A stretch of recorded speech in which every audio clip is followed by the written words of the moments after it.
everyone, welcome back to my YouTube channel. Thank you guys for tuning in. I'm here to update you of what is going to happen on Generation The Legacy from the 3rd to the 7th of August 2020. On Monday, Lesedi is recruited to try and get through to Mbali.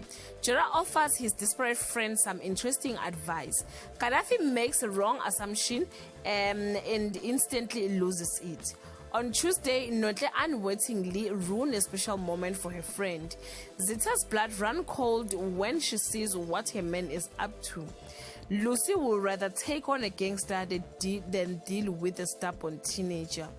On Wednesday, Mazwi pushes too hard and causes a Mexican standoff.